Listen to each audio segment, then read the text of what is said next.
Supercritical government has already got a program. But the idea here is to go for an advanced ultra supercritical technology. Right. So the first step we have taken is to have an MOU between these three organizations. IGCA, BHEL and NTPC, and they have divided how they are going to do that in terms of materials development. Materials development, it will be and testing out their properties after having developed the materials. You see, high temperature corrosion or long-term creep properties. IGCAR has excellent facilities for doing all this. So that part will be done by IGCAR.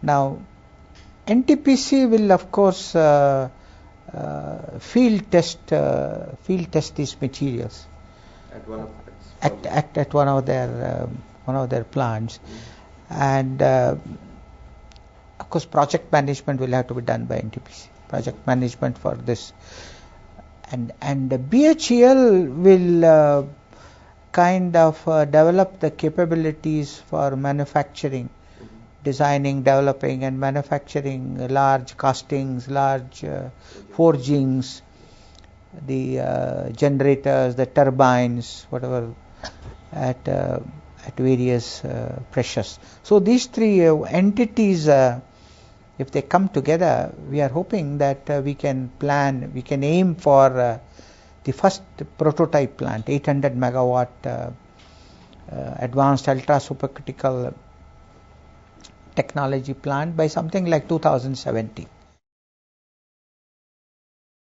All the core technologies, but then India is now, nobody can overwhelm India technologically or this. If we need something from outside, it's available, why not? We'll bring it from there. See, National Knowledge Network, the initial phase was inaugurated by the Prime Minister April of 2009. And a few months back, the full project has been cleared by the Cabinet Committee on Infrastructure. Already some of the things, all the IITs have been connected, virtual classrooms have been held, even already. Say Madras IIT mentoring IIT Hyderabad, all those have been successfully done. DA units and all that. So now in the next phase we'll connect most of the universities. Most of the universities will get connected. Some of them are already connected. CSIR labs are connected. So, and once you have this kind of gigabit per second connectivity, then you will be able to, not only for teaching, you can do for research, people collaborating in research. Suppose you are developing some component for the fast breeder reactor. Indira Gandhi Center and suppose several universities are involved, because the low latency, if we make a change one place, everybody else gets the change immediately. There is a nuclear renaissance which is taking place. Nuclear renaissance driven by needs for energy security in countries like India.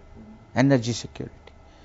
Because independent of the threat of climate change, there is not enough fossil fuel in the world for a country like India or China to consume them at the levels which the already developed countries are doing.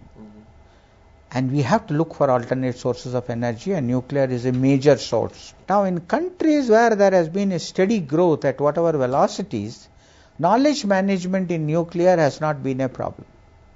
Young people have been joining the field. R&D has gone on. New developments are taking place. But a country where it has stagnated for 20 years, 15 years, knowledge management is a problem. Knowledge management. In the sense that there is a whole generation, young generation, which is not there working in this field.